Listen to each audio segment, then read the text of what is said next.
बहुत सावधानी से सब लोग सुने। ठाकुर जी ने रामदास जी से कहा, आप इतना पैदल चल के आते हैं, इतना सब कुछ, मुझे श्रम होता है बहुत ज्यादा, आपके श्रम से मुझे श्रम होता है, आप मत आया करो। या फिर एक काम करो। बोले क्या, यहीं बस जाओ द्वारिका में। रामदास जी बोले, गृहस्थाश्रमी हूं, कम से कम एक दिन ही सही अपने गृहस्थाश्रम का निर्वहन तो करूंगा। तो गृहस्थाश्रम निभाने के लिए वापस जाते तो एक रात ही रुकते थे घर पे, अगले दिन फिर द्वारिका। ठाकुर जी बोले, बहुत बढ़िया, भक्ति आश्रम भी निभा रहे हो, गृहस्थाश्रम भी निभा रहे हो, नहीं करोगे बंद आना? रामदास जी बोले, मुझे बहुत सुख मिलता है नाथ, मुझे आने दो, ये मेरा अधिकार है, मुझसे छीनिए मत। ठाकुर जी बोले, अब हमको ही कुछ करना पड़ेगा। तो एक दिन ठाकुर जी बोले, एक काम करो। बोले क्या? हमको ले चलो अपने साथ। रामदास जी बोले, ये कैसे हो सकता है? बोले, क्यों नहीं हो सकता? अनुब्रजाम में हम नित्यम पूये ये तन्य रेणु भी, मैं नित्य अपने भक्तों के पीछे पीछे घूमता हूं। मंदिर होना, धाम होना, तीर्थ होना एक बात है, पर मेरे भक्त जहां होते हैं मैं वहीं होता हूं। मूल रूप से वही धाम श्रेष्ठ, जहां असंख्य भक्त बैठ करके मेरा कीर्तन कर रहे हैं।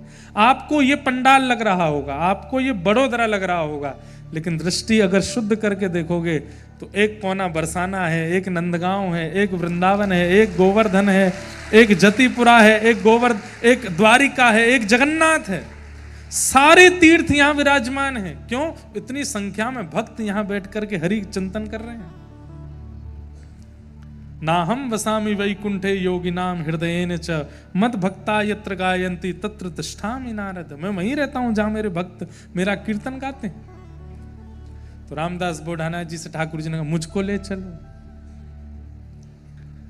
रामदास जी बोले, ये कैसे होगा? बोले, हम बता रहे हैं कैसे होगा। बोले, कैसे होगा? बोले, आप आना और एक बैलगाड़ी की व्यवस्था करके लाना अपने साथ, और आकर के रात्रि अपना एकादशी जागरण कीर्तन करना। पुजारी पंडा आवेंगे उससे पहले ही मैं गर्भगृह के द्वार खोल दूंगा, तुम भीतर से मुझको ले जाना। बोले, जय जय। देखो, गर्भगृह से प्रवेश करने का अधिकार पुजारियों का है, वहां से मैं प्रवेश करूंगा तो फिर बहुत बड़ा एक अपराध हो जाएगा। और एक बात, बोले क्या? मैं आपको नहीं ले जा रहा, आपको जाना है मेरे साथ। मैं आपको नहीं ले जा रहा हूं, आपको जाना है। तो भाई, अब किसी को किसी के साथ जाना है तो जिसकी जाने की इच्छा है वो योजना बनाए, मैं क्यों बनाऊं योजना? हाँ, बैलगाड़ी में ले आऊंगा, बाकी मंदिर से बाहर मैं नहीं लेके आऊंगा, आप खुद आओ। ठाकुर जी बोले, तो फिर हम एक काम करते हैं। बोले क्या? पीछे खिड़की हम उससे तोड़ के बाहर आ जाएंगे। बोले, हाँ, तब तो लगेगा भी कि हाँ प्रेम के वश आप गए हो, सामने से जाना कोई जाना है। रामदास जी गए, रात भर कीर्तन किया। प्रातः काल का समय होते ही रामदास जी तो प्रणाम करके, जय जय मैं जाऊं, प्रतीक्षा करूं बैलगाड़ी पे। ठाकुर जी पीछे की खिड़की तोड़ करके बाहर निकले। आज भी वो खिड़की है। क्या बोलते हैं आपके गुजरात में उसको? हाँ, बाड़ी। रामदास बोढ़ाना की बाड़ी।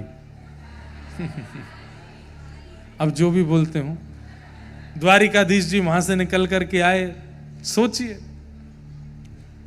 रामदास जी नीचे खड़े, रथ चलाने का तुम पीछे बैठो, हम चलाते हैं। रथ चलाने लगे। ठाकुर जी का स्पर्श करते ही महाराज वो तो जो बैल थे वो तो गरुण जी हो गए, और गरुण जी होते ही महाराज वो तो हवा की तरह बात करते हुए पहुंच गए। रामदास जी बोले, जय जय, आपने हमको पहले ये कोई मंत्र बता दिया होता तो इतनी एकादशियां हम भी गरुण जी पे ही बैठ के कर लेते। बोले, अब कोई बात नहीं, अब तो तुम्हारे पास ही आ गए हम। बोले, आप प्रभु सीधे अगर गांव में पहुंच जाएंगे कोई बिना व्यवस्था योजना के, और पीछे से सब आ रहे हैं तो बहुत दिक्कत हो जाएगी, कोई और योजना बनाओ। ठाकुर जी बोले, यहाँ पर एक ये बावड़ी है, एक तालाब है, इसमें तुम हमको छुपा दो, और पीछे से सब आएंगे, जांच पड़ताल करेंगे, कुछ नहीं मिलेगा, लौट जाएंगे, फिर हम विराजमान हो जाएंगे। ठीक है, ठाकुर जी को नीचे विराजमान कर दिया। यहाँ से सब पुजारियों ने आकर के जैसी जांच पड़ताल की। बोले, ये तुम्हारी बैलगाड़ी में आए क्या? ठाकुर जी को लेके चुरा के लाए हो? बोले, देख लो, कुछ नहीं है। बैलगाड़ी के पीछे गाड़ी पूरी जांच की, कुछ नहीं मिला। तभी एक पुजारी जी को ठाकुर जी की पीताम्बरी मिल गई, थोड़े से पटका मिल गया। देखो देखो देखो, द्वारिकाधीश जी के वस्त्र हैं ये, तो झूठ बोलता है, इसने कहीं छुपा दिया है ठाकुर जी को। पुजारियों ने बहुत मारा रामदास जी को। जैसे ही मारते हुए बोले, हमें लगता है इस बावड़ी में छुपाए, नीचे जाके देखो। नीचे जाके देखा तो जल का जो वर्ण था वो रक्त वर्ण का हो गया, और वहीं एक जगह एक गुफा सी में ठाकुर जी का श्री स्वरूप विराजमान, और उसी में ही वो घाव प्रकट हो गए जो रामदास जी को दिए। ठाकुर जी वहीं नाराज होकर के बोले, मेरे भक्त को पीड़ा दी है आप लोगों ने, मेरे प्रेमी को पीड़ा दी है, वो पीड़ा मुझको लगी है, और इस पीड़ा के कारण मेरे अंग से देखो रक्त प्रवाहित हो रहा है। कितना जघन्य पाप किया तुम लोगों ने। सब हाथ पांव जोड़ने लगे, जय जय हमसे अपराध हो गया। ठाकुर जी को औषधि आदि लगाई गई।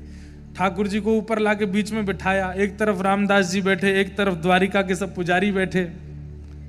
बोले, जय जय आपने ये क्या किया? बोले कि इनके प्रेम के भाव से हम इनके साथ चले आए।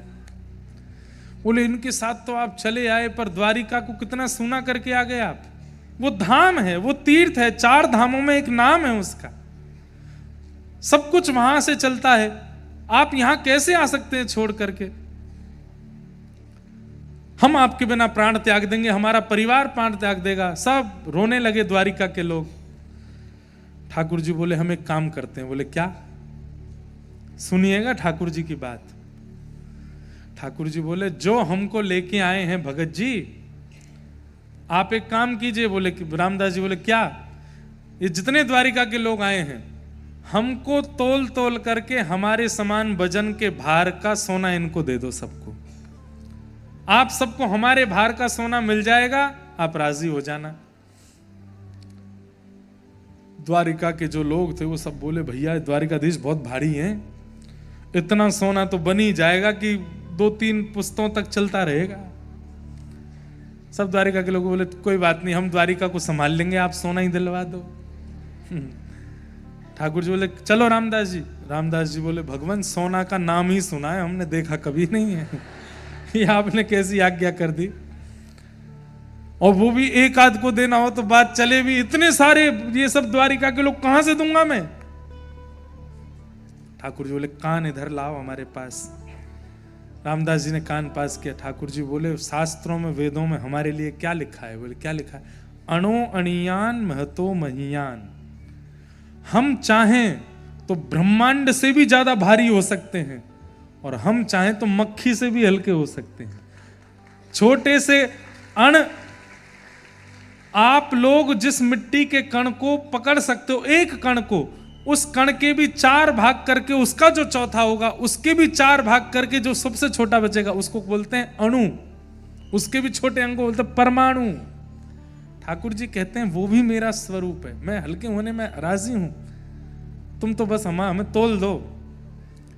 बोले, तोल तो दूंगा, लेकिन पडले में क्या रखूंगा?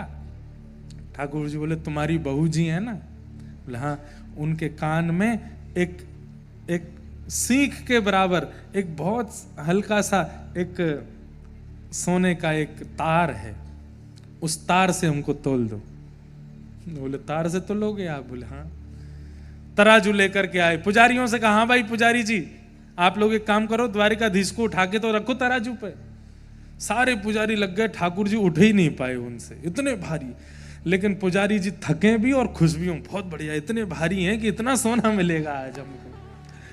बोले, ये तो उठ ही नहीं रहे हैं, कैसे बैठेंगे तराजू में?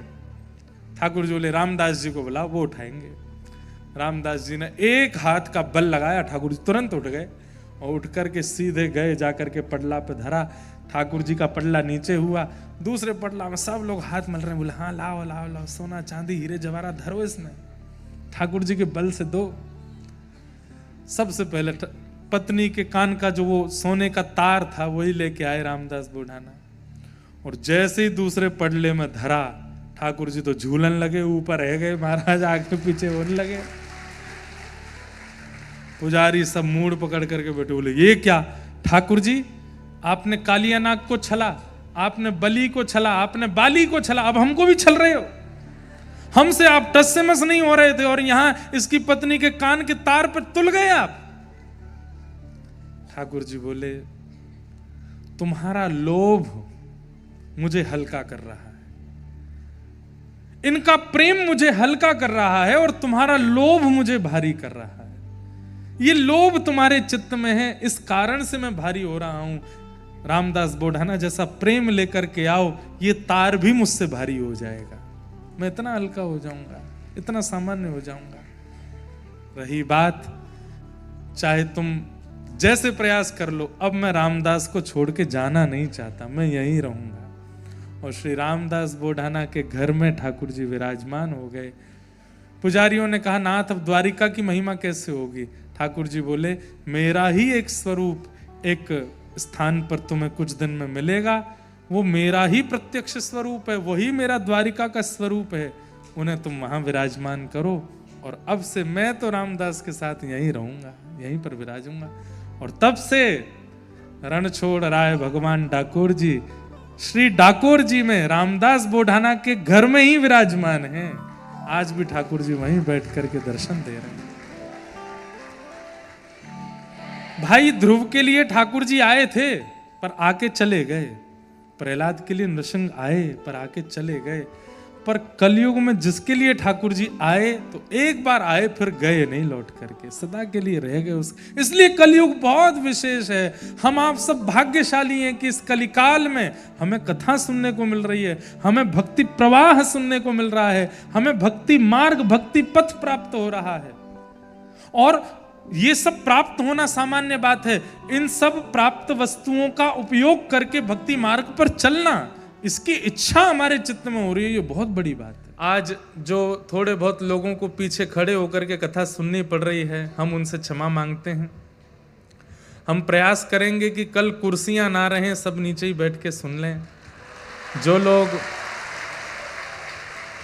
जो लोग बैठने में सक्षम नहीं हैं, आगे वाले तो सब बेचारे कुर्सी पे ही बैठेंगे, पर आगे वाले भी जो लोग बैठ सकते हैं नीचे, कथा सुनना तो जमीन पे बैठ के ही सुनना चाहिए। व्यास जी अगर सुख आसन में बैठे हैं तो श्रोताओं को भी बैठना चाहिए। अगर श्रोताओं के पैर में दिक्कत नहीं है, उम्र ज़्यादा नहीं है तो ही। हाँ, हम सुन रहे हैं आपको। तो इसलिए हमें बाहर भी बहुत लोग खड़े हैं, गेट के बाहर भी बहुत लोग हैं जिनको आने का अवसर नहीं मिल पाया। कल जरूर यहाँ कुछ ना कुछ व्यवस्था बनेगी, आप सब लोग उसका अनुभव ले लीजिएगा। और एक प्रार्थना और है हमारी, जो आगे वाला जो पैसेज है पूरा, ये थोड़ा सा और आगे आ जाए, और अगर थोड़ा पीछे वाले और थोड़े से आगे आके बैठ सकेंगे तो थोड़ी और जगह बनेगी। ये तो हैं, आवाज नहीं आ रही, आवाज नहीं आ रही भैया, पीछे आवाज नहीं आ रही, पीछे करवाओ भैया आवाज। तो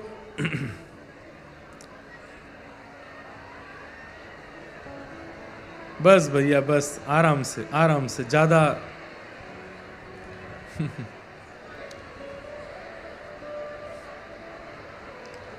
बस ये देख लेना कि व्यास मंच पे ना आ जाएं सब लोग। कितने उत्साह में हैं, कितने भाव से कथा सुनने आए हैं, खूब अच्छा लग रहा है।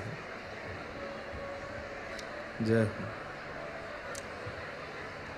बैठ जाइए, बस अब जहां जगह मिले वहीं बैठ जाओ भैया, सब लोग विराज जाओ।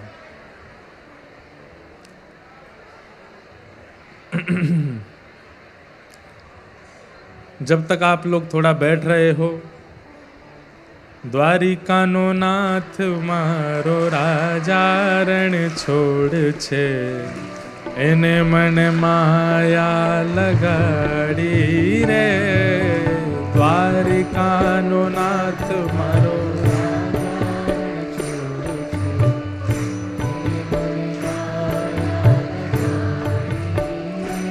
हे व्रजनो गोपाल मारो राजा रण छोड़ छे, एने मन माया लगाड़ी रे, व्रजनो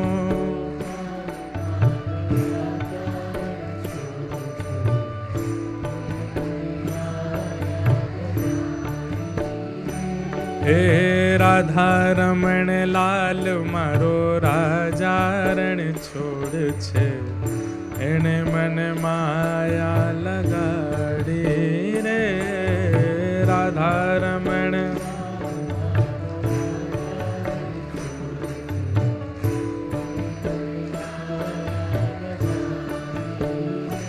ओ एने मने माया लगाड़ी मारा वाला,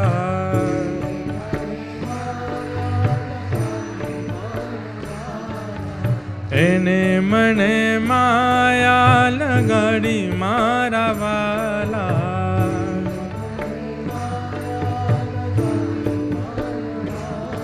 ओ एने मने माया लगाड़ी रे, एने मने। हे सुदामानो मित्र मारो राजा रण छोड़ छे, एने मन माया लगाड़ी रे। सुदामानो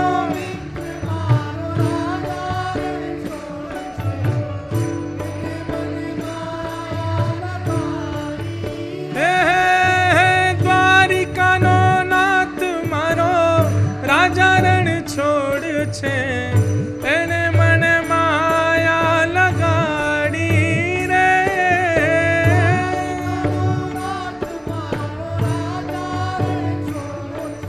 बैठते जाओ सब लोग, धीरे धीरे विराजमान हो जाओ। हे द्वारिकानो नाथ मारो राजा रण छोड़ छे, एने मन माया लगाड़ी रे। द्वारिकानो नाथ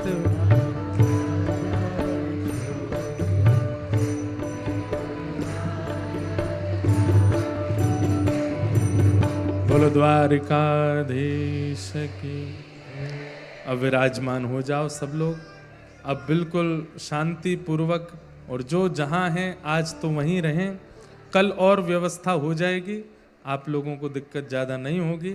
अब बिल्कुल विराजमान होकर सब लोग शांति पूर्वक कथा का प्रारंभ करें। सच्चिदानंद रूपाय विश्वोत्पत्त्यादि हेतवे, तापत्रय विनाशाय श्री कृष्णाय वयं नमः। यं प्रव्रजन्तमनुपेत अपेत कृत्यं, द्वैपायनो विरह कातरया जुहाव, पुत्रेति तन्मयतया तरवोभिनेदु, तं सर्वभूत हृदयं मुनिमानतोऽस्मि। बहुत सावधानी से सुनिएगा। आज श्रीमद् भागवत का महात्मा हम लोग प्रारंभ करेंगे, और विशेष रूप से मेरी इच्छा है, और अब मैंने ऐसा कुछ कथाओं से प्रारंभ किया है कि जिस प्रांत में कथा होती है उस प्रांत के भक्तों के चरित्र हम ज़्यादा कथा में सुनाते हैं। तो क्योंकि गुजरात में कथा है, तो गुजरात के श्री नरसिंह मेहता हैं, गुजरात के श्री रामदास बोढ़ाना हैं, जिनके लिए श्री डाकोर जी में द्वारिकाधीश पधारे। गुजरात में ही भक्तिमती मीराबाई पधारी और यहीं द्वारिकाधीश में विलीन हुई। और भी कई भक्तों के चरित्र श्री गुजरात से संबंध रखते हैं। तो उन सब भक्तों के चरित्रों के मध्य भक्ति वर्धन करते हुए हम लोग कथा रस का पान करेंगे। सच्चिदानंद रूपाय, भगवान के 3 रूप हैं। अब बिल्कुल शांति से सब लोग केवल हमको देखो और सुनो। सत्य, चैतन्य और आनंद, ये 3 रूप हैं ठाकुर जी के। सबसे पहला स्वरूप ठाकुर जी का सत्य है, जो असत्य नहीं है और जिनको कोई असत्य घोषित भी नहीं कर सकता, उनका नाम सत्य है। ठाकुर जी परम सत्य हैं, और सत्य का एक स्वरूप होता है कि उसको कितना भी छुपाओ वो छुपता नहीं है, प्रकट होता है। और अगर किसी ने गलत रूप से सत्य को थोपा, गलत रूप से किसी के बारे में कुछ भी प्रलाप करके उसको सत्य साबित करने का प्रयास किया, तो समय बहुत बलवान है। एक दिन समय आएगा कि सत्य जो है वो उजागर होगा, चाहे जो हो जाए। कई बार कई रूप में कई लोगों के विषय में असत्य को सत्य बता करके सबके बीच में रख दिया जाता है। अब जगन्नाथ मंदिर के बारे में कई लोग कई बातें कह देते हैं। कुछ दिन पहले ही मैं कुछ सुन रहा था कि ऐसे ऐसे भगवान का हृदय गया, वहां जाकर के जगन्नाथ जी के हृदय में रखा, और उसमें एक नवीन कथा ये बताई जाती है कि द्वारिका में श्री ठाकुर जी का जो देह है उसको, अब वो शब्द तो हमको बोलने में भी भार पड़ता है, उसका पूर्ण क्रिया कर दी गई, सब कुछ हो गया, पर हृदय नहीं जला, तो वो समुद्र में बहता हुआ जगन्नाथपुरी पहुंच गया और वहां जाकर के उसको ही जगन्नाथ जी के हृदय में धारण किया। नहीं, ऐसा नहीं। गीता में भगवान कहते हैं कि मेरा चैतन्य स्वरूप है, और मेरे चैतन्य स्वरूप को मरणासन समझने वाला व्यक्ति तो अपवित्र है ही, उसको देखने वाले को भी कपड़े सहित जल में स्नान करना चाहिए। ठाकुर जी चैतन्य है, ठाकुर जी चिन्मय है, उनका शरीर कभी पांच भौतिक हमारी तरह देह नहीं है ठाकुर जी का। ठाकुर जी चैतन्य है, और जो चैतन्य है उनका कभी अंत नहीं होता है, वो प्रकट होते हैं और फिर अंतर ध्यान हो जाते हैं। तो कई जगह कई बातों को सत्य प्रेषित करके थोपा जाता है कि ये सत्य है और यही सत्य है, ऐसा नहीं।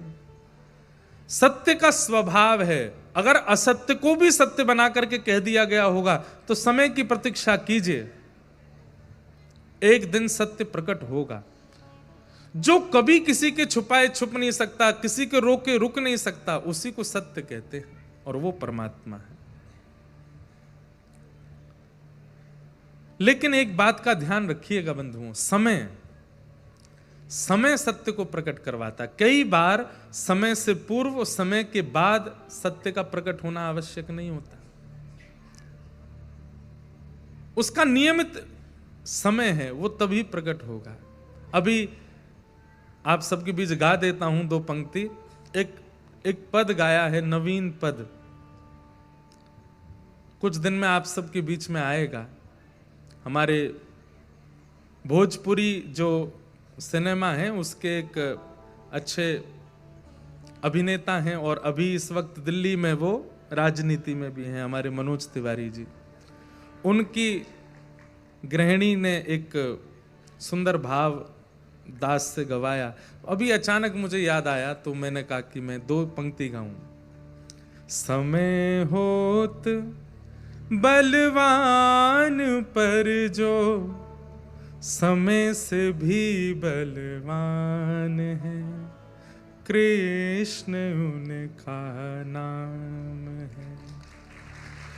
त्रेता में जो राम है, द्वापर में वही श्याम है, कृष्ण उनका नाम है। समय होत बलवान पर जो समय से भी बलवान है, कृष्ण उनका नाम। कितने सुंदर शब्द है। समय बलवान होता है।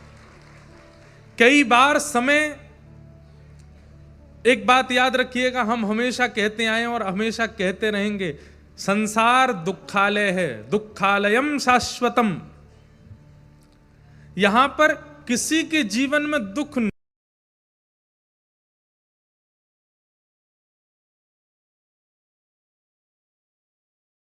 लेकिन भक्ति मार्ग में हो तो दुख ज्यादा आएंगे।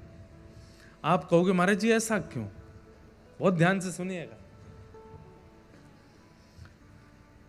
मैं एक जीवात्मा हूं, मेरी ओर देखिए, एक एक शब्द ध्यान से सुनिए। मैं एक जीवात्मा हूं, और मेरी जीवात्मा के प्रारब्ध के अनुसार ठाकुर जी ने मुझे दुख और सुख दोनों नियोजित कर रखे हैं। इतना इसको सुख देना है, इतना इसको दुख देना है। अब मैं इंद्रेश बन करके आया, मैं रमेश बन के आया, मैं राजेश बन के आया, जो भी बन करके आया, तो ठाकुर जी ने सोचा भाई इसका जीवन कितने दिन का है। अच्छा, ठाकुर जी नहीं, ये सब नियति निश्चित करती है। ठाकुर जी ने तो केवल मंत्रिमंडल बैठा रखा है, वो तो प्रधानमंत्री हैं, राष्ट्रपति, वो ज्यादा ध्यान नहीं देते। बाकी नियति रूपी एक मंत्री है, वो पूरे जीवन का हमारे का आंकलन करती है। इसको कब गिराना है, इसको कब ठोकर देनी है, इसको कब आइसक्रीम खिलानी है, इसको कब गहने पहनाने हैं, कब मर्सिडीज में चलवाना है, कब मारुति 800 में रखना है, कब पैदल चलवाना है, कब साइकिल से गिराना है, सब नियति निश्चित करती है। लेकिन मान लीजिए कि एक व्यक्ति का जीवन 80 वर्ष का है, तो नियति ने निश्चित किया कि 80 वर्ष के जीवन में 35 वर्ष का इसको कष्ट देना है। 5 वर्ष जन्म के बाद देंगे, 5 वर्ष विवाह के बाद देंगे, 5 वर्ष जब इसका दूसरा बालक होगा उसके बाद देंगे, 5 वर्ष तब देंगे। 80 वर्ष में वो 5 वर्ष, 6 वर्ष, 7 वर्ष ऐसे करके वो 35 वर्ष का कष्ट आपको प्राप्त हो जाएगा। कुछ दिन अच्छे, कुछ दिन बुरे, कुछ दिन अच्छे, कुछ दिन बुरे, ऐसा सब चलता रहता है। सब लोग इधर देखो, इधर देखो, ध्यान से सुनो। लेकिन जब आप भक्ति के मार्ग में आ जाते हैं तो नियति ठाकुर जी के पास जाती है, बोले नाथ अभी आपका गुणगान गाता है, आपके मार्ग पर चल रहा है, क्या करें? तो ठाकुर जी कहते हैं कितना दुख है इसके जीवन में? तो ठाकुर वो कहती है 35 वर्ष का है। बोले उसके बाद? बोले उसके बाद फिर इसके 3-4 जन्म और होने हैं, उनमें भी 40 वर्ष, 35 वर्ष इतना इसका दुख है। ठाकुर जी कहते हैं 4 जन्मों के सारे दुख इकट्ठे करो और एक बार में ही सब खत्म करवाओ, आगे के छोड़ो ही मत। इसका पुनर्जन्म नहीं होना है। ये जिस भाव से कथा सुन रहा है, जिस भाव से भजन कर रहा है, जिस भाव से मेरी सेवा में, आराधना में लगा है, यही इसका अंत करना है, इसके आगे इसको भेजना नहीं है। तो जो प्रारब्ध जन्य इसके दुख हैं जीवन के, उनको एक ही बार में सारे भुगवा दो और सारा हिसाब किताब इसका क्लोज करके, शारीरिक पीड़ा चल रही है, कभी कुछ चल रहा है, कभी कुछ। तो लोग कहते तू इतना भजन करता है फिर भी तेरे दुख खत्म नहीं होते। आपको नहीं पता, वो एक दिन में जो दुख भोग रहा है भक्ति करने वाला, उसके 4 जन्मों का दुख एक ही दिन में आ जाता है। वो सब खत्म कर रहा है आगे का। और एक समय ऐसा आता है कि आप ठाकुर जी की, मैं एक बात कहता हूं कथा में, ठाकुर जी या भक्ति कष्ट दूर नहीं करती, कष्ट से जूझना और लड़ना सिखाती है। सांसारिक व्यक्ति कैसा होता है कि कष्ट आने पर वो जूझ नहीं पाता, लड़ नहीं पाता, उसको फेस नहीं कर पाता, उसका सामना नहीं कर पाता, और फिर हाथ पैर मार करके कैसे भी उससे निकलने का प्रयास करता है। पर नहीं, भक्ति मार्ग व्यक्ति तो सहता है। भक्ति मार्ग व्यक्ति तो उसको स्वीकार करता है प्रसाद की तरह कि मेरे प्रारब्ध का कुछ है, नाथ दे दो, ये भी निकल के कट जाए, मुझे ज्यादा इसका कष्ट नहीं है, आप ये करवा देंगे और अच्छा होगा। कितने भक्तों के चरित्र में ऐसा हुआ। मैं आज तो ज्यादा नहीं कहूंगा नरसिंह मेहता का, कल से सुनाऊंगा। पर नरसिंह मेहता के चरित्र की एक घटना मुझको याद आती है। और अभी बंबई में भी मैं कथा करके आया, वहां भी अंतिम दिन नरसिंह मेहता याद आए, तो मैं वहां तो नहीं बोल पाया, लेकिन आज मैं बोलूं। अंतिम दिन की कथा में नरसिंह मेहता आकर के कथा में मानो हाथ पकड़े कि अब हमारे गुजरात चलो। इसलिए 7 दिन की कथा में वहां अंतिम दिन ही नरसिंह मेहता का स्मरण हुआ। और मैं प्रयास करूंगा, मुझे आती तो नहीं है ज्यादा गुजराती, पर मेहता जी के, नरसिंह जी के जो पद हैं गुजराती में, उनको टूटी फूटी अपनी हिंदी ब्रजभाषा में गाऊंगा, आप उसको सही कर देना, आप लोग उसका भाव रखना। नरसिंह जी के भक्ति, नरसिंह जी के भाव बहुत अद्भुत हैं। नरसिंह मेहता जी को नागरवंशी ब्राह्मण थे, उनके समाज के लोगों ने ही निकाल दिया, अपने वंश से, अपनी जाति से उनको निष्कासित कर दिया। तो नरसिंह मेहता जी दुखी नहीं हुए, पर एक बार पूछने गए कि मेरा अपराध क्या है। तो नरसिंह मेहता जी बोले, आप सब बड़े लोगों ने, आप सब हमारे वंश के अग्रजों ने निर्णय लिया है, तो निश्चित ही सोच समझ के और मेरी भलाई और आप सबकी भलाई के लिए किया होगा, जो मुझे निकाल दिया। पर मैं बस ये जानने आया हूं, नहीं भी बताएंगे तो कोई दिक्कत नहीं, पर बता दीजिए मेरा अपराध क्या है। तो उन सब बड़े लोगों ने कहा, मेहता जी आप कीर्तन में नाचते हो वो हमको पसंद नहीं है। क्या गलती करते हैं? कीर्तन करते करते आप नाचने लगते हो, दोनों भुजा उठा करके और ऐसे डोल डोल करके और ये करताल बजा के नृत्य करते हो, इसलिए हमको ये अच्छा नहीं लगता। तो जो लोग बोल रहे थे नरसिंह मेहता जी उनकी ओर देख करके मन में सोचने लगे, यहां नगर के बाहर में दूषित नृत्य तुम देखने चले जाते हो, उनको देखने से तुमको पीड़ा नहीं, लेकिन कोई हरि गुण गा करके नृत्य करे तो तुम उसको अपने कुल से निकाल दोगे। उस समय के देखो, कोई नरसिंह मेहता जी का चित्र बना के लाया है, कोई लाली देखो क्या इधर बैठी हैं, वाह बहुत सुंदर है। बोले दूसरा कारण क्या है? बोले तुम परब्रह्म परमात्मा के मूल रूप का वर्णन ना करके उनके रस केली का वर्णन करते हो कि वो रास कैसे करते हैं, व्रज में गोपियों के संग विहार कैसे करते हैं, लीला कैसे करते हैं, इन सब का वर्णन करते हो, वो हमको पसंद नहीं, इसलिए हम तुमको नागर वंश से निकाल रहे हैं। नरसिंह मेहता जी बोले जैसी आपकी इच्छा। प्रणाम करके जाने लगे।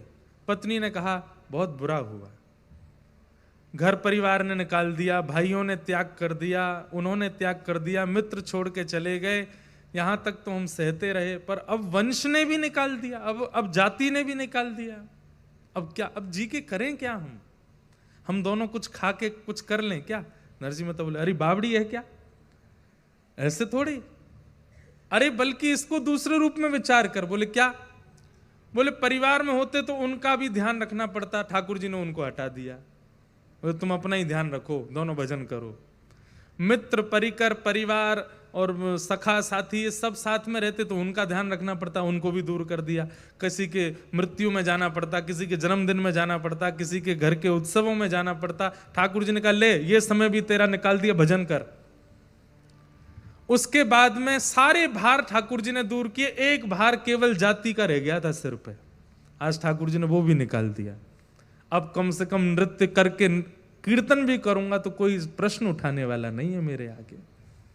एक भार मेरे ऊपर था वो भी ठाकुर जी ने निकाल दिया, सारे भार मेरे ऊपर से हटा करके अब केवल एक भार, और एक, इसको भार नहीं कहूंगा, एक सौभाग्य मेरे सिर पर है, क्या कि मैं हरि का हूं और हरि मेरे हैं, मेरी दूसरी कोई पहचान नहीं है। अब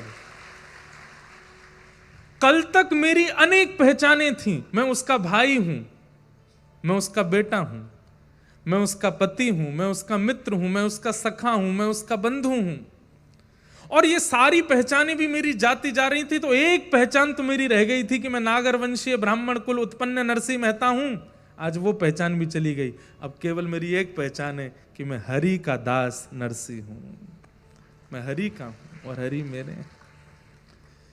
बंधुओं, भक्त क्या करता है, वो परिस्थिति को ठाकुर जी का प्रसाद मान करके स्वीकार करता। और एक बात बोलूं, परिस्थिति ठाकुर जी की द्वारा दी गई परीक्षा है, उसको परखने के लिए कि वो क्या करने वाला है, और उस परिस्थिति को जब हंस के खेल करके शांति से वो स्वीकार कर लेता है और उसमें भी प्रसन्न चित्त रहता है, तो ठाकुर जी अपनी दोनों भुजा पसारते हैं, वाह अब मैं तो सो प्रसन्न है गयो, तू मेरे पास आ जा, तुम मुझको स्वीकार कर ले।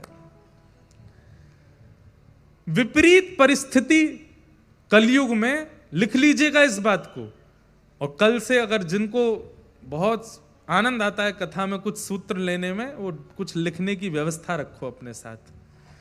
कलयुग में विपरीत परिस्थितियों को सहना ही तपस्या है, और उससे भगवत प्राप्ति निश्चित हो जाएगी। उस विपरीत परिस्थिति को बस सह लीजिए। क्यों? क्योंकि भगवान सत्य हैं, वो सब जानते हैं। तुम जानत सब अंतर्यामी,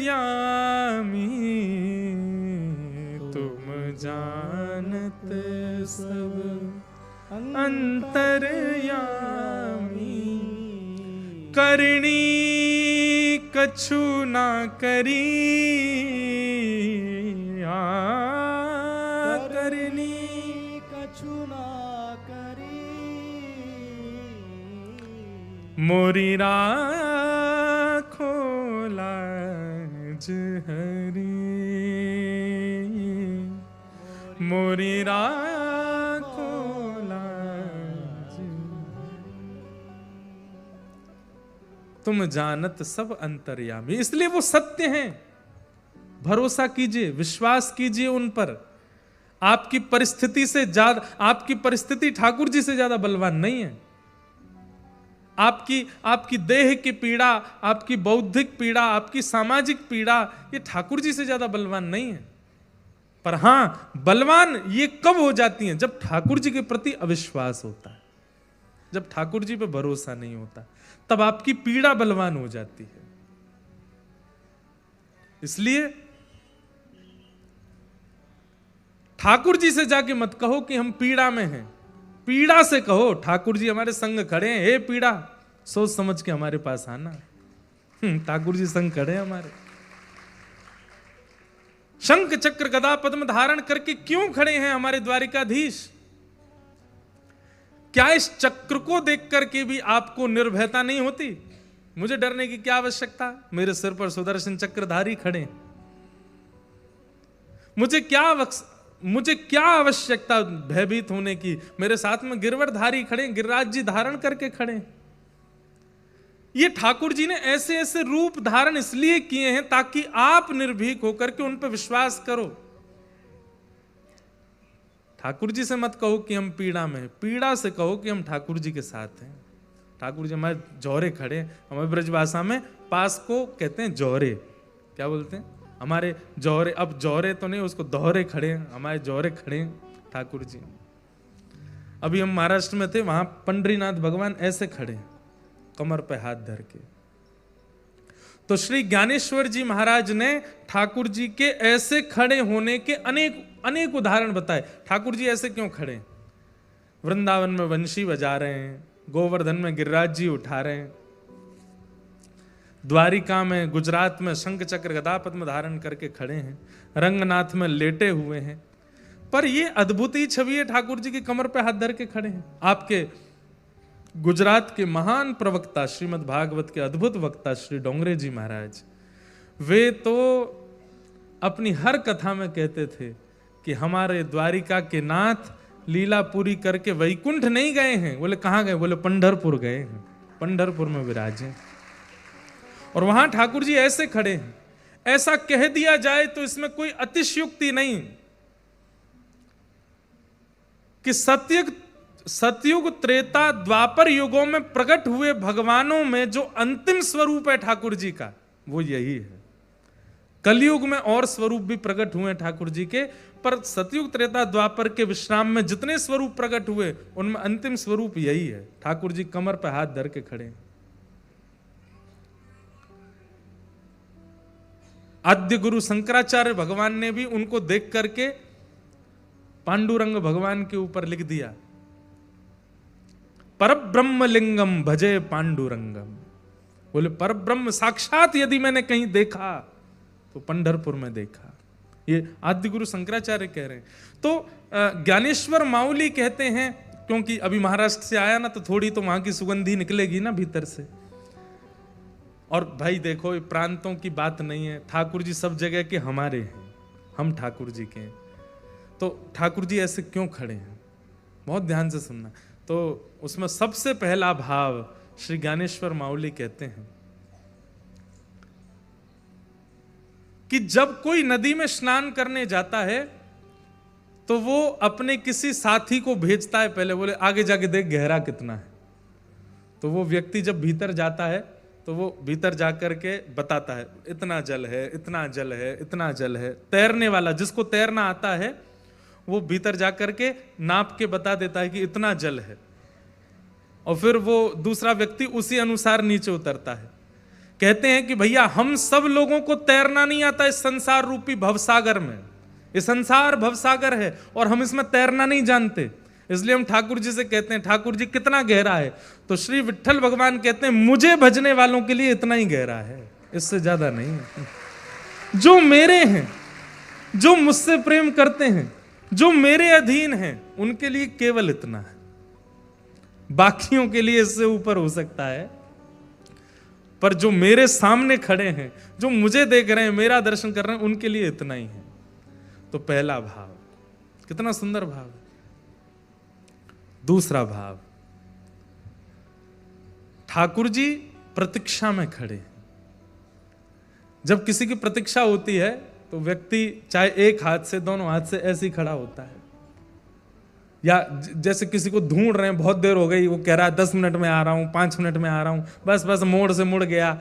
तो जब किसी को बहुत ज्यादा प्रतीक्षा होती है, ज्यादा प्रतीक्षा जब किसी की नहीं होती तो आदमी बैठ जाता है, चैन से बैठ जाता है, चाय पी लेता है, कुछ खा लेता है। लेकिन जिसकी बहुत उत्कंठा से प्रतीक्षा होती है, उसको व्यक्ति यूं ही ढूंढता रहता, कितनी देर रह गई यार, अभी तक नहीं आया, अभी कह रहा 10 मिनट, 5 मिनट देर।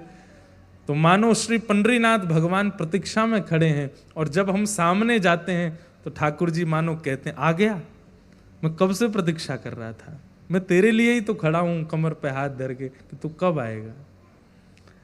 तेने 28 साल लगा दिए मेरे पास आने में, तेने 25 साल लगा दिए, तेने 20 साल लगा दिए। तो प्रतीक्षा में ठाकुर जी खड़े हैं। किसकी प्रतीक्षा में? मेरी और आपकी प्रतीक्षा में खड़े हैं। हम वहां घंटों लाइन में लग करके जब पंडरीनाथ भगवान के सामने जाते हैं तो पंडरीनाथ भगवान मानो कह उठते हैं, बोले तू तो भैया 2 घंटा लाइन में लग के आया, मैं तो 2000 वर्ष से यूं ही खड़ा हूं तेरे काजे। मैं तो 2000 वर्षों से ऐसे ही खड़ा हूं। तो प्रतीक्षा की भावना। और तीसरी भावना मुझे बहुत प्रिय लगती, वैसे तो सारी भावना प्रिय हैं, पर ज्ञानेश्वर माउली कहते हैं तीसरी भावना, बोले क्या? आपकी किसी से लड़ाई हो गई बाहर, आपने लड़ाई तो कर ली, लेकिन जब लड़ाई हुई तो पता चला सामने वाला आपसे ज्यादा बलवान। वो जब आप पर आक्रमण करने आया तो आप अब ढूंढ रहे हो मैं कहां जाऊं, कैसे बचूं। तो बच्चों में लड़ाई हो जाती है तो सामने वाला बच्चा ज्यादा बलवान होता है तो वो दूसरा वाला बच्चा मैया को ही खोजता है अपनी, मेरी मम्मी कहाँ, पिताजी नहीं, मम्मी ही बचाएगी। वो मम्मी के पास जाता, बचाओ बचाओ बचाओ बचाओ। तो माँ क्या करती है, तुरंत छोटे वाले को लेके अपने पीछे खड़ा करती है और सामने खड़ी हो जाती है, क्या बात है, और जो सामने से आ रहा है उसको टोक देती है, क्या कहना है इसको, इससे बाद में कहना, पहले मुझसे बात कर। तो ऐसे ही संसार की पीड़ा, संसार के कष्ट, संसार का भय, संसार की दुख, दारिद्र, ये सबसे हम भिड़ तो जाते हैं, लेकिन बाद में पता चलता है ये हमसे ज्यादा बलवान है। ये हमको मानसिक रूप से, बौद्धिक रूप से, व्यवहारिक रूप से, शारीरिक रूप से तोड़ ही रहे हैं। तब हम क्या करते हैं, तब हम ठाकुर जी का नाम लेते हैं। जैसे ही कहते हैं, हे कृष्ण द्वारिकावासी क्वासी क्वासी महाभुज, हे महाभुज आप कहां हो, हे जगन्नाथ आप कहां हो, हे द्वारिकाधीश आप कहां हो, तुरंत ठाकुर जी निकल करके आते हैं और हमको पीछे खड़े करके ऐसे खड़े हो जाते हैं और दुख दारिद्रों से कहते हैं, इससे बाद में जूझना, पहले मुझसे बात करो, इसके पास बाद में जाना। इसीलिए हमारे महाराष्ट्रियन वैष्णव ठाकुर जी को भगवान नहीं बोलते, क्या बोलते हैं, माउली। क्या बोलते हैं, माउली मतलब मैया। ये हमारी मैया है, ये हमारी माता जी है। एक पद है बहुत सुंदर, वो है तो गुरु के लिए, लेकिन बहुत सुंदर भाव है। मेरे मन में तरंग आ रही है तो मैं गा देता हूं। हम बालक तुम माई हमारी, हम बालक तुम माई हमारी। देखो हमारी कथा में 2-3 श्रृंगार ही विशेष हैं। उसमें पहला तो भक्त चरित्र है, दूसरा पद पदावली रसिक जनों की, और तीसरा गुरुजनों के उच्छिष्ट प्रसादी जो प्राप्त है वो सब। इसलिए जब कभी भी ये रसिकों के पद गाए जाएं, हमारी आपसे भावना है, मैं आप सब लोगों की ओर से गा रहा हूं, लेकिन फिर भी आप सबसे मेरी प्रार्थना है, जैसा स्वर है आपका, राग की आवश्यकता नहीं, अनुराग में गाइएगा, गाइएगा जरूर, पुकारिए मेरे साथ। हम बालक तुम माई हमारी, हम बालक तुम माई हमारी। एक बात कहें, आप लोग द्वारिका जाइएगा, मुझे तो समय नहीं मिल पाएगा बड़ोदरा कथा के विश्राम में, क्योंकि प्यारे गिरधर लाल जी का ब्याहुला उत्सव बरसाना में है, मुझे तुरंत पहुंचना पड़ेगा वहां पर जो लोग ब्याहुला में नहीं आ पा रहे हैं बरसाना, मेरी तरफ से मुझे कथा की दक्षिणा देने के रूप के भाव से आप लोग द्वारिका चले जाना। और द्वारिका बहुत दूर लगता हो क्योंकि यहां से दूरी तो है, तो डाकोर जी चले जाना। और श्री रणछोड़ राय प्रभु को आज तक आपने भाई के रूप में देखा, लाला के रूप में देखा, राजा के रूप में देखा, भगवान के रूप में देखा, एक बार मेरे कहने से माँ के रूप में देख के आई है। ये मेरी मैया है, हम इसके बालक हैं, हम यहाँ के लाला हैं और ये हमारी मैया है। एक बार दर्शन करके आइएगा इस भाव से, और फिर जो आप अनुभव करेंगे ना वो अद्भुत होगा। हम बालक तुम माई हमारी, हम बालक तुम माई हमारी, पल पल माही करो रखवारी, पल पल माही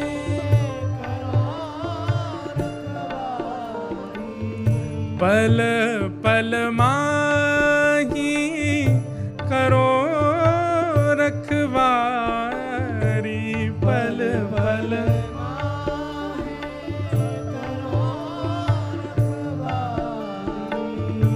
हम बालक तुम माई हमारी, हम बालक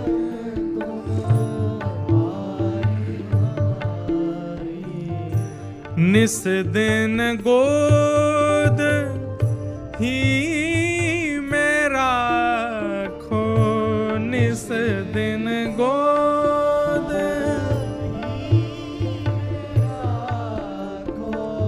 जगन्नाथपुरी में एक भक्त था भगवान का, वो ठाकुर जी के पास जाके रोज रोता था और महाप्रभु जगन्नाथ जी से कहता था कि मेरे जीवन में बहुत कष्ट है, बहुत कष्ट है, बहुत कष्ट है। अपने सारे कष्टों की दुविधाएं बताता था। मेरे सारे कष्ट दूर मत कीजिए, बस एक काम कर दीजिए। बोले क्या? आप मेरे साथ रहने लग जाओ तो मुझे लगेगा कि आप संग खड़े हो, मुझे कष्ट की अनुभूति नहीं होगी।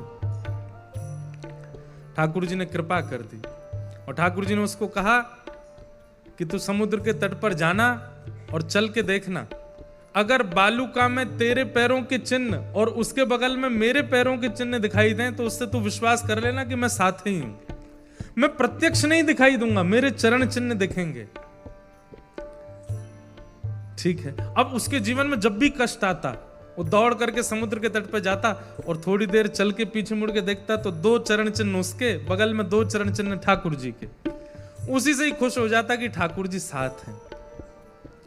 एक बार उसकी माता जी का देहावसन हो गया उसी बालक के, और जब मां की मृत्यु हुई तो वो सह नहीं पाया, इतना दुखी हुआ, इतना दुखी हुआ कि बोला मेरे जीवन में इससे बड़ा कष्ट कोई नहीं आया।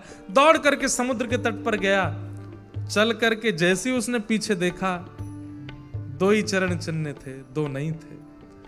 महाप्रभु जगन्नाथ जी को कहने लगा, आज आपने भी मेरा साथ छोड़ दिया, मेरी मां तो छोड़ के चली गई, आप भी चले गए।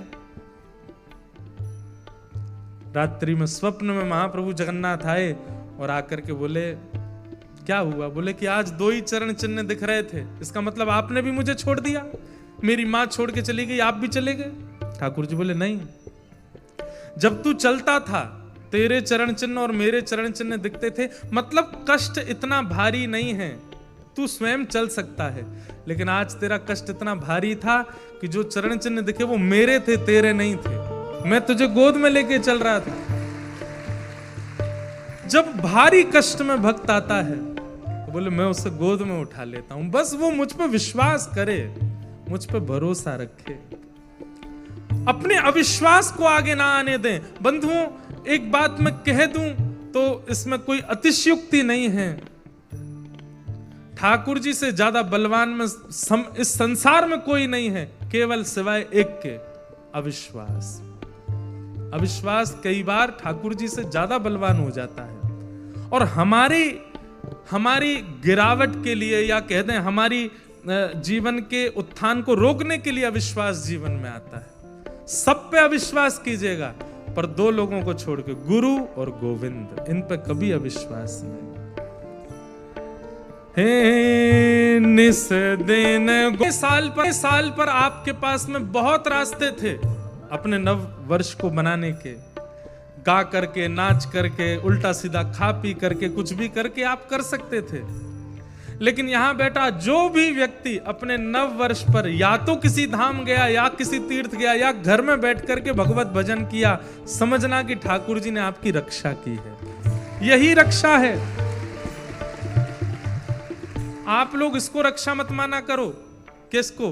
पहाड़ पर चल रहे थे, अचानक से हमारी गाड़ी स्लिप हुई, खाई में गिरते गिरते बचे, ठाकुर जी ने बाल बाल बचाए। ना, ठाकुर जी ने नहीं बचाया, आपके जीवन के समय शेष थे इसलिए बच गए।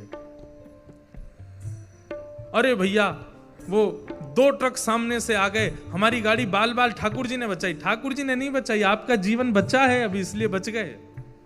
ठाकुर जी कब बचाते हैं? कि जब सामने विषय खड़ा हो जाए, आप फिर भी विषय का त्याग करके भजन चुन लो, तो समझो ठाकुर जी ने बचाया, ठाकुर जी ने रक्षा की।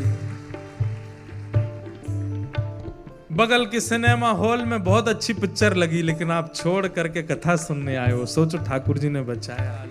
तुम माई हमारी। बंधुओं, ठाकुर जी के प्रति विश्वास कैसा होना चाहिए? जैसे 1 वर्ष से कम आयु के बालक का अपनी मां के प्रति होता है। कई बार आपने घरों में देखा हो कि छोटे बालक को कभी वो ऊधम मचाता है ना, उसकी मां अगर मार भी देती है वो तो भी मां के ही गले लगता है। जैसे कई बार छोटेपन में 1-1.5 साल के बालक को ऊधम मचा रहा है, कुछ फेंके, नहीं खावे, मुंह का बाहर निकाल दे, तो माँ उसको धीरे से धर देती है, रोता है, रोते रोते फिर भी कोई और शांत कराने आया उसके पास नहीं, माँ के पास ही लगता है, गले उन्हें, माँ कहती दूर बैठ, मत आ मेरे पास, तो भी उसी पे ही चढ़ता है। ऐसा विश्वास ठाकुर जी के प्रति हो, चाहे जो हो जाए हमारे साथ। बंधुओं, कहां तक कहें, हाथ पैर कटने तक की स्थिति आ जाए तो भी अविश्वास ना हो ठाकुर जी पे। कथा सुनाऊंगा, एक दिन आएगी तो मूरत ध्वज राजा की। भगवान ने आधा शरीर काट के मंगवा लिया, काटने को तैयार हो गए, लेकिन ठाकुर जी पे अविश्वास नहीं। कथा, भक्ति, नाम जप, तिलक स्वरूप, गुरु कृपा, और कुछ सिखावे ना सिखावे, विश्वास सीखिए ठाकुर जी के प्रति। भरोसो दृढ़ इन चरणन केरो, श्री वल्लभ नक चंद्र छटाबिन, सब जग माही अंधेरो, सूर कहां कहे दुविध आंधरो, बिना मूल को चेरो। अरे मैं बिना नेत्र वाला पूरी दुनिया के वो दर्शन कर लेता हूं जो दुनिया नहीं कर पाती। किसकी कृपा से? केवल अपने गुरु के प्रति भरोसा, विश्वास। तो भगवान कौन है?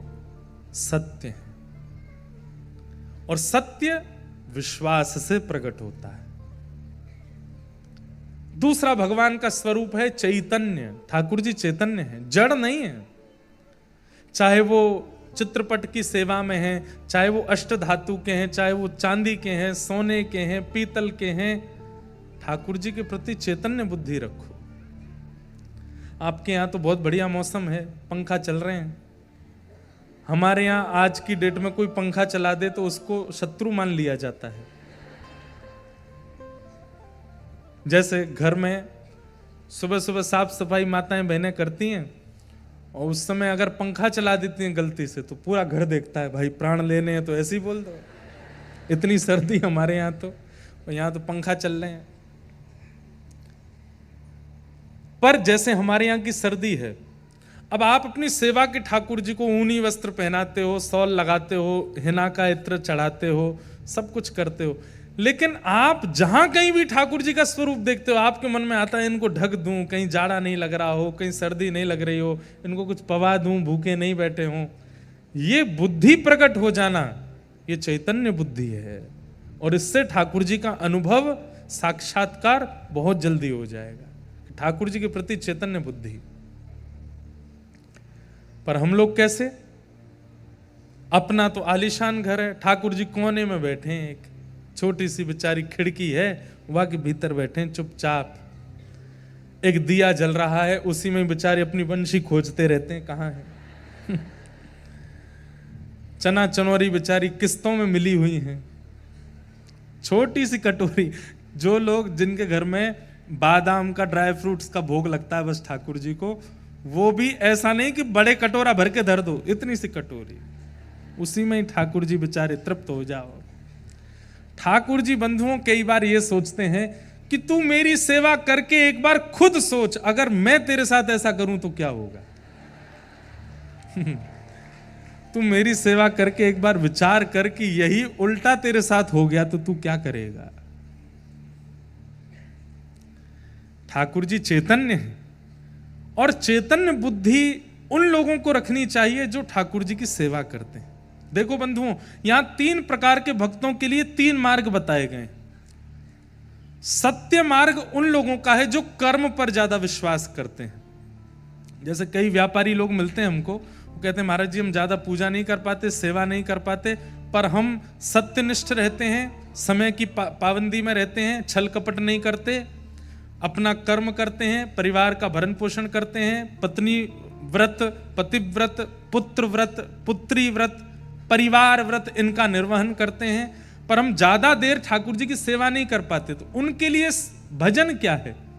ठाकुर जी सत्य स्वरूप हैं, वो सब जानते हैं, उनके प्रति पूर्ण भरोसा रख करके चित्त में अपनी क्रिया करो, आपके लिए वही भजन है। चैतन्य उन लोगों के लिए जो घर में सेवा करते हैं, ठाकुर जी की सेवा, चित्रपट की सेवा, युगल सरकार की सेवा, श्रीनाथ जी की सेवा, गोपाल जी की सेवा, उन लोगों के लिए चैतन्य बुद्धि। ठाकुर जी चैतन्य हैं, इनको भी हमारी तरह त्वचा है, इनको भी जाड़ा लगता है, गर्मी लगती है, भूख लगती है, प्यास लगती है, ये सारी बुद्धि उनके प्रति रखना, ये सब भाव उनके प्रति रखना, चैतन्य बुद्धि। ये किनके लिए? सेवकों के लिए चैतन्य बुद्धि है। और तीसरा, जो नाम पर भरोसा रखते हैं, जो कीर्तन में विश्वास रखते हैं, जो सत्संग सुनते हैं, सेवा इतनी नहीं कर पाते पर नाम करते हैं। कौन है पता है? सप्तनिधियों में मदन मोहन जी को प्रकट करने वाले श्री सनातन गोस्वामी। विहरत निस दिन कुंज गलिन में व्रजजन मन सुख धाम, मदन मोहन को रूप निरख सनातन बलि बलि जाए। सनातन गोस्वामी की कथा आप सबने सुनी ही होगी। मथुरा में एक ब्रजवासी मैया के यहां मधुकरी लेने के लिए जाते थे, उन्हीं के यहां पर मदन मोहन लाल जी की सेवा होती थी। तो मदन मोहन जी का मन आ गया, जैसे ही द्वार खोल के मैया मधुकरी देने गई तो मदन मोहन जी का मन आ गया किन पे? सनातन गोस्वामी पे। और रात्रि में एक दिन स्वप्न में मैया से बोले, मैया मैं तो को एक बात बतावे आया हूं। मैया तो बड़ी खुश हो गई, इतने साल से सेवा कर रही हूं, अब जाके स्वप्न में ठाकुर जी का दर्शन हुआ, कहो जय जय, मेरी सेवा ते राजी हो, मोते प्रसन्न हो? ठाकुर जी बोले, हाँ मैया मैं बहुत प्रसन्न हूं, एक बात बतावे आया हूं। बोले कहा? बोले कछु दिना में आप प्रस्थान करवे वारी हो। मैया बोली, ये बताने स्वप्न में आए हो आप? इतने साल की सेवा में आप कभी प्रकट नहीं हुए और अब जाके प्रकट हुए तो मेरी मृत्यु की तिथि बताने आए हो? लेकिन बोली, जय जय, बस ये बता दो मोते राजी हो ना? ठाकुर जी बोले, मैं बहुत राजी हूं मैया, पर मैं तो सो ये कहवे आया हूं, सेवा पूर्ण भई अब तेरी, जागा भाग्य किसी का। अब तेरी सेवा पूरी है गई, पर मैया मैं तो यहीं रहूंगा, मुंह कौन के हवाले करके जाएगी? मैया बोली, आपने कोई चुन लियो है? बोले हाँ चुन लियो। बोले कौन? बोले सुबह सुबह बाबा आवे मधुकरी मांगवे। ब्रजभाषा समझ रहे हैं ना आप लोग? ठाकुर जी बोले, बाबा आवे मधुकरी मांगवे। बोले हाँ, वही बाबा मुंह को बढ़िया लग गो, वही दे दे मुँह, वही के पास जाऊंगा। अगले दिन जब सनातन गोस्वामी आए तो मैया ने मधुकरी देते ही कहा, बाबा मेरे ठाकुर जी स्वप्न में आके कह के गए आपसों सेवा करानी है। बाबा ने ठाकुर जी को देखा, भीतर मंदिर में विराज रहे थे घर में। बोले मैया आपके ठाकुर जी को देख करके मुझे इतना सुख मिलता है, सोने का मुकुट पहनते हैं, क्या जड़ी के वस्त्र पहनते हैं, 56 भोग लगाते हैं, छोटी सी कुटिया में रहता हूं, एक टिक्कर बना करके मधुकरी की पाता हूं, 22 घंटा भजन करता हूं 24 घंटे में से, और बचे हुए 2 घंटे में शयन करना, स्नान करना, शौच करना, सब कुछ 2 घंटे में। ये राज घराने के ठाकुर जी मेरी कुटिया में कैसे रहेंगे? एक बार मेरी व्यवस्था बता दो इनको, मैं ज्यादा चट्टपने नहीं करा पाऊंगा इनको, मैं ज्यादा आभूषण नहीं पहना पाऊंगा इनको, मैं ज्यादा व्यवस्था इनकी एक कपड़े में लेके जाऊंगा और हो सकता है अंतिम श्वास तक एक ही कपड़ा में रखूं, और एक टिक्कर बना के, टिक्कर समझते हैं? रोटला, आपकी गुजराती में रोटला बनता है, कच्छ साइड जाते हैं या उधर अपने सौराष्ट्र की तरफ जाते हैं, वहां यहाँ पे भी बनता है रोटला, बाजरा का रोटला, ज्वार का रोटला, बड़े बड़े, उसका भी और बड़ा रोटला का भी रोटला, उसको बोलते हैं टिक्कर। मतलब एक टिक्कर कम से कम इतना बड़ा बनाते हैं साधु महात्मा संत जन, और उस एक टिक्कर के 2-3 भाग करके 3-4 महात्मा खा लेते हैं, पूरे दिन भूख नहीं लगती। फिर मोटा अनाज और मोटा रोटला। तो बोले मैं तो एक टिक्कर बना के पाऊं, कैसे जीवेंगे मेरे संग? इनकी तो 8 बार भोजन, 7 बेर आरती, हमारे व्रजमंडल में 8 बार भोग लगता है, 7 बार आरती होती ठाकुर जी की, अष्टयाम सेवा होती, कैसे करेंगे ये? एक बार मेरी व्यवस्था बता दो इनको। मैया बोली आज बात करती हूं। ठाकुर जी से जाके कही, बोले कि जय जय जाग के पास जावे की इच्छा रख रहे हो, उनने अपनी ऐसी व्यवस्था बताई है। रात्रि में मैया सो गई, ठाकुर जी फिर से सपने में आए, बोले मैं राजी हूं, मुझे जरूरत ना है, पर मोकू वही के पास जानो है। सोचिए आप कितनी व्यवस्था करते हैं, उससे ठाकुर जी नहीं रीझते, पर आप जो भी व्यवस्था करते हैं कितने उत्साह से करते हैं, उससे ठाकुर जी रीझते हैं। सनातन गोस्वामी जी को ठाकुर जी की सेवा में रुचि है, पर सेवा से ज्यादा नाम में रुचि है। 22 घंटे भजन करते हैं वो, 22। हमारे वृंदावन में आज भी ऐसे कई महात्मा हैं, 22 घंटे भजन करते हैं, केवल नाम जपते रहते हैं। हमारे गोवर्धन में एक महापुरुष थे, महाराज जी थे, आप में से जो यहाँ बड़े सब बैठे हैं हमारे बड़ोदरा के, हो सकता है उन्होंने उनका नाम भी सुना हो, दर्शन भी किया हो। परम पूजनीय प्रातः स्मरणीय श्री ठाकुरदास बाबा, मैंने अंतिम समय में उनका दर्शन किया, जब वो निकुंज में प्रवेश कर रहे थे, उससे पहले किया, तब उठ भी नहीं पाते थे। उस समय मैं दर्शन करने गया, मैं भी छोटा था, पिताजी के साथ गया, तो बाबा की संपूर्ण शरीर तो किसी और के करने से ही कार्य करता था, पर ये उंगली उनकी ऐसी चलती रहती थी बिना माला के। मतलब ये समझ लीजिए कि पूरे शरीर को पैरालाइज हो गया, लेकिन उंगली पर नाम बंद नहीं हुआ। उस स्थिति को क्या कहते हैं? एक होता है कि आपने नाम को पकड़ा है, और एक होता है नाम ने आपको पकड़ा है। तो महाराज जी जो थे, उन्होंने नाम ने उनको पकड़ लिया।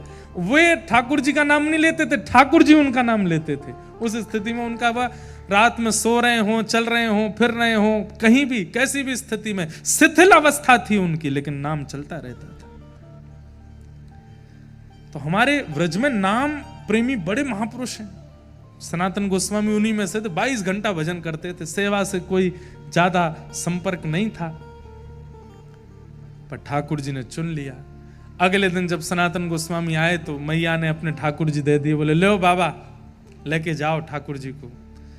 गोदी में लेकर के नृत्य करने लगे, आंसू तो आने लगे, बोले जय जय, मैंने आपको नहीं, आपने मुंह को स्वीकार किया है, चलो महलन से कुटिया में लेके चलूं। और यमुना जी के तट विश्राम घाट पर छोटी सी कुटिया, उसमें लेकर के ठाकुर जी को आए, एक कोने में बैठा दिया। उत्साह में तो बहुत थे, क्या क्या करूं, पर आता नहीं है कुछ भी। तो एक चौकी पर ठाकुर जी बैठा दिए, एक कपड़ा से ढक दिए, मोटा टिक्कर बनाया ठाकुर जी के लिए। टिक्कर बना के बोले जय जय, जय ही पाऊं मैं तो। और हमारे लिए कोई सब्जी नहीं है, साग नहीं है, नमक नहीं है और कुछ मिर्च नहीं है। ये व्रज रज ही टिक्करों में लग जाती है, यही सब पूर्ण कर देती है। प्रेम से पाओ, स्वागत है आपका मेरी कुटिया में।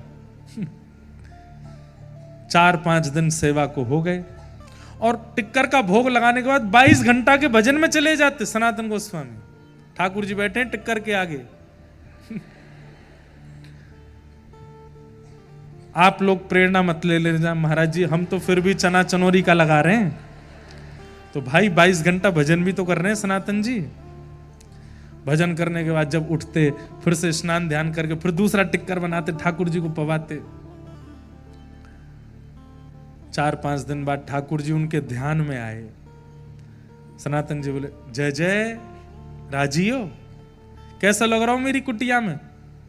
तो ठाकुर जी ऐसे करके बोले, कहा भयो?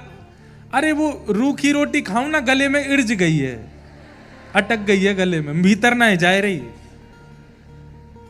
सनातन जी बोले, गले में इर्ज गई है? बोले हाँ, क्या करूं? आप आटा लेने तो जाते ही हो मधुकरी में, नेक्स्ट तो घी लिया करो वहां में, ने टिक्कर में घी लगाए के पवाए दे करो, भीतर सटक इस वे में आसानी होगी। जय जय इतना तो करूंगा, घी ले आऊंगा।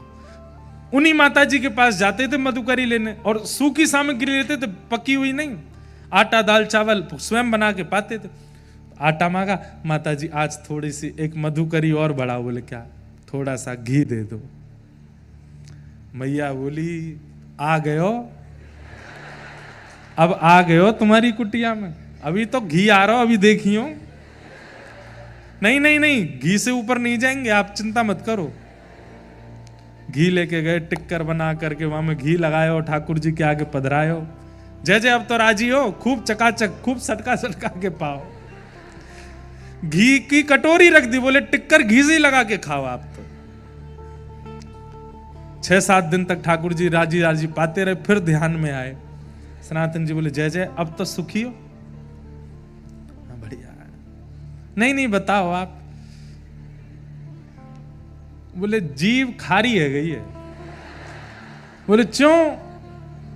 अरे नेक्स्ट सो नमक डाल दे करो वहां में आटे में, थोड़ा तो स्वाद बने।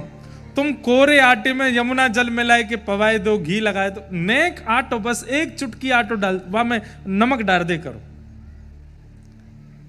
एक चुटकी नमक कौन सी बड़ी बात है, ठीक है ये भी ले आएंगे। अगले दिन गए मैया से, बोले मैया मधुकरी में आटा भी मिलता है, घी भी, थोड़ा नमक और दो। हाँ नमक, अभी तो रुको, रसायनों का प्रवेश होगा। नमक लेकर के गए। 7-8 दिन 10 दिन ठाकुर जी ने फिर कोई सेवा नहीं मांगी। 10 दिन बाद फिर आ गए, जय जय अब कहा हो? बोले आप जाते हो, आटा लाते हो, घी लाते हो, नमक लाते हो, एक आलू और ले आया करो और उस आलू को भून दिया करो। भून करके छिलका उतार के मीड़ करके और उसमें नमक डाल दो तो एक आलू की चटनी हो जाएगी, साथ में खाने में थोड़ा सुख मिलेगा। सनातन गोस्वामी जी ने ठाकुर जी उठाए, लेके मैया के पास गए, बोले धरो या को भीतर। वो ये तो 56 भोग मंगा रहे मेरी कुटिया में। जैसे ही मैया को देने लगे, मूर्तिमंत ठाकुर जी चैतन्य हो गए, प्रकट हो गए, सनातन जी के हृदय लग गए। बोले रहूंगा तो आपके संग ही, कहीं नहीं जाऊंगा, रहूंगा आपके पास। तो कईयों की रुचि सेवा में होती है, कईयों की रुचि कथा में, सत्संग में होती है, कईयों की रुचि नाम में होती है। तो जिनकी रुचि नाम में है, जिनकी रुचि कथा में है,